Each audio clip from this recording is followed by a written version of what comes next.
year progresses. Non-general fund revenue sources: federal grants, state grants, local law enforcement grants, special ad valorem tax for library. There's a Merrill Fellowship program that provides for graduate students, HUD monies, self-generated monies, special revenues. Self-generated money, that's asset forfeiture, asset seizures by the police department, goes to the police department. Projected revenue from all sources: if we combine everything, we'll see that the general fund of the City of New Orleans, provides approximately 60% of the operating budget for the City of New Orleans. The rest of the budget are provided by special revenues, state grants, federal grants, law enforcement grants, HUD funds, and so on. General fund expenditures: these represent the 6 major areas. Remember earlier I told you that the mayor, after meeting with citizen groups, after meeting with his transition teams, there were over 800 citizens that participated in that process, as well as the ranking teams. They decided upon 6 major areas. And these are the areas: public safety, sustainable communities, children and families, open and effective government, innovation, and economic development. By percentage, this is how those general fund dollars were distributed. Public safety received 68% of the general fund dollars. Children and family, 3%. Innovation, 1%. And we're going to look at some real numbers in a while. Non-general fund expenditures. Yes? What is public safety consist of? Okay, public safety, we're going to have a chart that's going to show that in a bit, but it's primarily your police department, your fire department, emergency medical services. Okay, that's a general idea. Non-general fund expenditures. Keep in mind that non-general fund expenditures: open and effective government receives 6%, sustainable communities 62%, children and families 8%, economic development 7%, innovation 1%, public safety 27%. Now, I don't expect any of you to remember all of these numbers, but I'm showing them to you now with just a general explanation so that when you look at the budget and you see those and you have a little time, those numbers will start to make sense for you. Yes?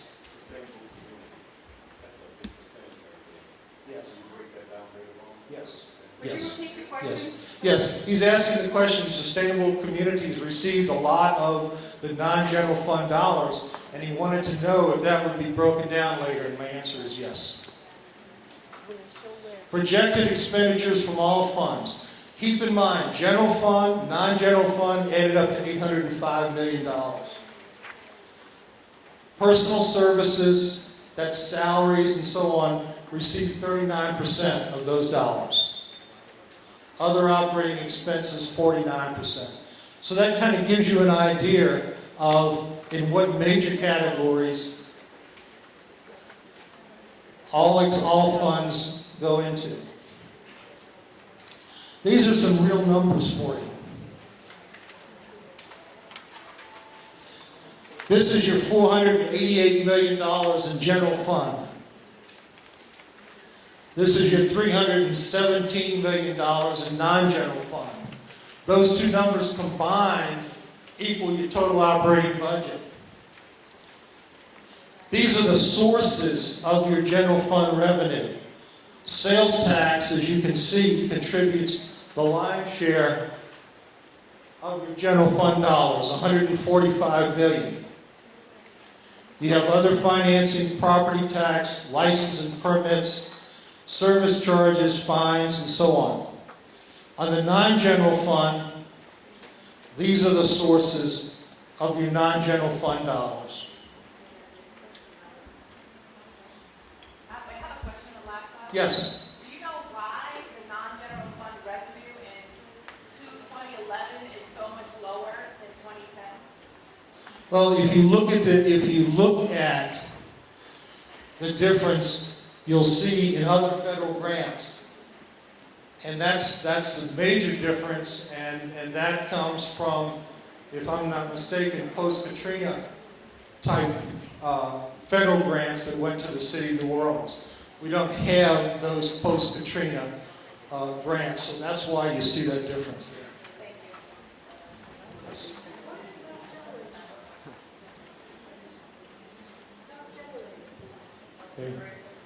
Thank you. Okay, the question is, what are self-generated funds in the non-general fund revenue? Yes.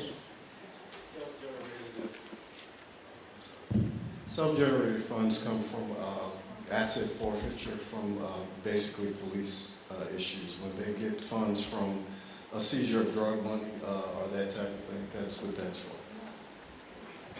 Thank you, Gary. That was the one that I had mentioned earlier on the asset. General fund expenditures of $488 million. This is how it breaks down by department. The council, the mayor, the CAO. This is how each department receives general fund dollars. On the other side, this is how each department receives the non-general fund dollars. If you look at the mayor's office, for example, the mayor receives only $11 million of the $488 million in general fund dollars. On the other side, the mayor receives $119 million of the $317 non-general fund dollars. Now, all of that's broken down in that adopted budget book. And obviously, time does not permit tonight to just dig into every category of funds. But as we go on tonight, hopefully a lot of light will be shed on you on these. Steve? Okay, here's the 6 priority areas, kind of a recap. Public safety. If you remember, received 58% of the general fund, 27% of the non-general fund dollars. The priorities were police, fire, EMS, the district attorney, the sheriff, the courts, the coroner, the Orleans Indigent Defender Program, and the 911 system. That's where general fund and non-general fund dollars went in the 2011 budget. Now later on, when we do our straw poll, we're going to read some definitions of some of these things. Some of these various programs. Open and effective government. The mayor made an effort to add sales tax auditors to increase sales tax collections. 20% of the general fund and 5% of the non-general fund went into the category described as open and effective government. Sustainable communities. 16% of the general fund, 52% of the non-general fund. Streetlights, potholes, blight eradication, drainage, sanitation, and parks. Your sustainable communities. Now, here's how community groups can be effective. And this is a conversation that I had with Mr. Grant in the last week or so. I said, Kerry, what was one specific case study or area where citizen involvement really had a major impact? Because I'm going to be speaking to community groups, and we're going to be encouraging them to get out and go to these community meetings. And you know, they're going to want to go if they feel that they're going to have a legitimate impact. But if they think they're going to be wasting their time, they're going to stay home. And there was one particular area, there was many actually, but one that stood out for me was the streetlight program. I understand that in a lot of community meetings, there was a lot of emphasis on streetlight repair and replacement. And as a result of that, if you look in your operating budget, you'll see that streetlight repair and replacement is at the top of the schedule under sustainable communities. Community representation for streetlight repair and replacement really had a tremendous impact on the operating budget for 2011, to the point that an additional $5 million were added into that category, specifically because the community was heard. The mayor kept his promise, the community was heard. Economic development, 2%, 7%, innovation, and so on. The City of New Orleans has a capital budget process, and I would be remiss if I didn't at least mention it. The capital budget is prepared on a 5-year basis. Yes, ma'am. Could you go back to the preceding slide? Yes. On the sustainable communities, 52%, which is a large percentage of non-government funds. Could you, can Carrie or you break down that 52%? Is that Stimulus and Recovery Act? Are those national funders? What makes up that 52%? And I have a follow-up question, if you can answer that. Okay, let us go forward a little bit in the presentation and I think your question will be answered. Thank you. The capital budget process also consists of neighborhood meetings and plans, departmental requests. 2011 capital budget for the City of New Orleans, $207 million, and projects underway, $230 million. City budget, how can you participate? Attend and speak up at community budget meetings during August and September. Monitor media coverage and write letters to the editor. Be involved. Attend and testify at City Council budget hearings in October and November.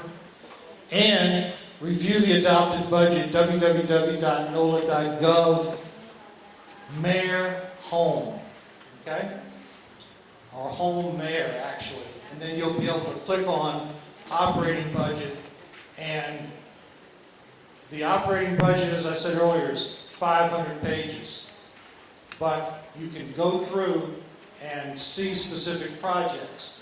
Now, there's an interesting question back here, but let's go on. Okay, citizen input matters. I talked about the street lights and bright. The emphasis was definitely on sustainable communities. Community meetings identified as priorities, potholes, street lights, and blight removal. An additional $5 million were appropriated in response to citizen input at meetings. And we have a survey that's going to look at what are your priorities. And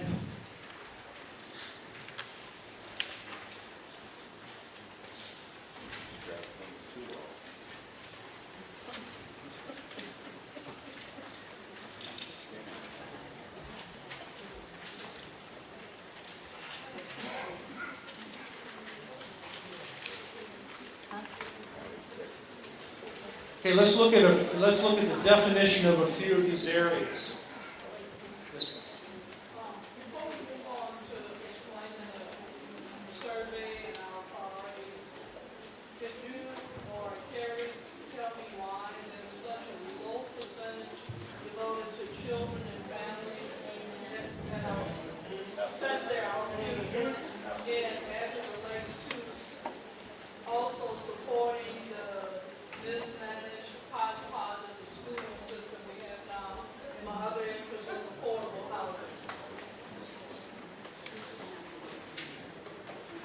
a very good question, and keep in mind that there are very limited dollars available.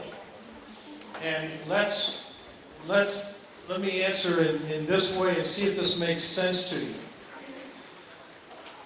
Let's say that everybody in this room is an offer.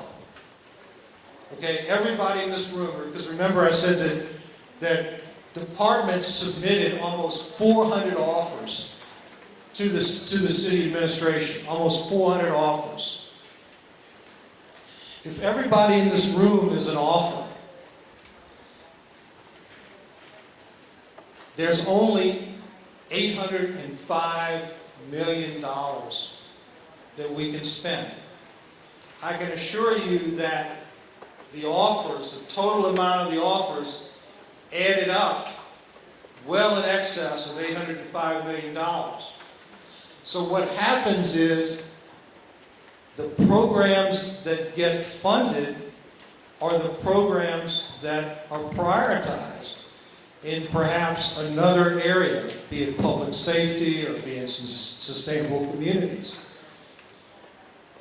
Keep in mind that if we're going to add money to children and families, for example, the question that's going to be asked of everyone is, where do we take the money from? Public safety. Okay? Now, you see, that's your answer. That's your answer. And it may be a very good answer. But that's the kind of answer and that's the kind of question that needs to be asked at the community meetings. Because now you perhaps know something that you didn't know. You saw that you could actually see what the percentages were. And I can assure you that when you go to that community meeting, someone may say, where is that money going to come from? Because, as I said, if everybody in this room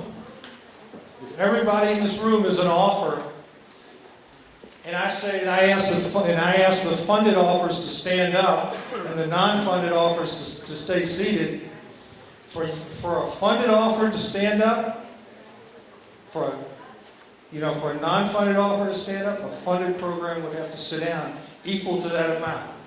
Or the city's revenue estimating conference could reproject how many dollars would be available. Or at the council budget hearings, if the council wants to add a project, they can do so by a 2/3 vote. But I don't think that we can debate tonight. I think all we can say tonight is that your question is an excellent question. And it's the kind of question that should arise as a result of seeing this information, which is the purpose of presenting the information. You now have a very good question. And that's the question that should be presented at the community budget hearings, where the decision makers that are going to be making those decisions, because the mayor is going to attend each one of those community budget hearings. I understand that at least one, perhaps more, will be held in each council district. And that's a very good question. Yes, sir. Yeah, I just have a quick question of just kind of going back to the general thing. It kind of piggybacks on what you were saying. That originally when you said when we were talking about budgeting for outcomes, you said that we invest, that we don't spend. And I'm wondering, are there metrics in place that will measure the return on investment that we are investing? Are those public measurements that we can say at the end of the year, well, this program was successful by the amount of money that we gave it, or it wasn't successful, or how is that measured? How is the return on investment measured? Every area, first of all, has outcome measures. For example, the public safety, the outcome measures are violent and total crime rates, response time by public safety departments, fire, police, EMS, and citizen perception of public safety, including police, fire, EMS, and emergency preparedness. And I'm sure that each department also has their individual performance indicators. The departments, there is a report card, if you will, on NOLAStat. I don't know how many of you have had the opportunity to see that, but there is a quarterly report card that the mayor is expecting from each of the departments that will report on all the performance measures. Everything must be quantified. Right, and I guess what I'm asking is that when you make an offer, or when the department makes an offer, they also have to make a thing saying that this is the measurement. What it will Base do. this measurement off. Yeah. If you're making an offer for additional police, what's the impact on crime? How many additional arrests will be made? Certain quantifiable measures will match each offer, each investment. What's alarming to me is, after all that data is taken into consideration, this list right here is consistent with the way Louisiana deals in terms of money that should be allocated to each one of these different items right here. I go back to even the family, children and family. I believe it's a little disingenuous for the first one to allocate so much money, because without money being allocated to the fourth one, children and family, there's no way in the world that public safety, would have any validity at all. It seems like if you put money in family and teach families, teach children on a need basis, because all areas don't need. Some areas really need this percentage to go up. And for us to honor that first, public safety, it seems like we put the cart before the horse. Well, I think you're presenting a classic argument of, prevention versus reaction. As I said, I spent 20 some odd years in criminal justice, and, that's always the argument. What do we do in terms of prevention, in terms of families and jobs and all of those issues, as opposed to just always reacting to crime. So, once again, these slides, I think, have helped you raise a very important question that I think everybody in the room is hearing. And it's probably also making them think. Carrie, did you have anything that I don't... One major point. Just remember that the city is comprised of many budgetary units. The school board is not a system of the city. It's not a funding source. It's not a thing that we have anything to do with. But the school board does generate about the same amount as our general fund. The Sewage and Water Board generates about the same amount of money. So when you start thinking about all these different entities, there's billions that are being poured into everything all at once, but they don't come under us. And children and families, our responsibility, our charter responsibility is mainly NORD and things like that. We doubled NORD's budget for this year. That was our credit rigor from the public, and we funded that. The idea is exactly what you're saying. The budgeting for outcomes process that we're hoping that we get from these community meetings is more involvement. There's no problem with more involvement. But what you need to do is decide what the percentages are for you in your heads. What works for you. Our police department costs $109 million. 22% of every dollar we have goes to our police department. It's the largest department we have by far. Most people, most everything. It costs us the most in gasoline, everything you can think of. So when you're thinking about these things, and if your idea is to go to those community meetings and say to the mayor, I want more NORD programs, I want more community outreach programs, that type of thing. That's what these meetings are supposed to be about. And like what we heard last year, and I just want to reiterate this, what Bob said.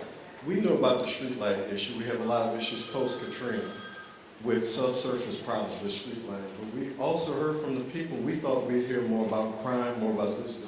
They talk more about streetlights, blight, potholes, the things that really meant something to everybody every day. And we tried to emphasize those things as budgetary matters.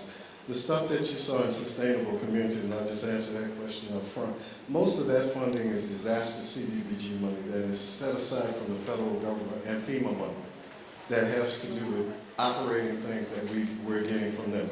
Those dollars will decline. That 52% will decline over the next few years. But as you saw that number decline from one year to the next, it's because funds were encumbered for projects, things were set aside like the VA hospital and things like that. So some of those things diminished because of that.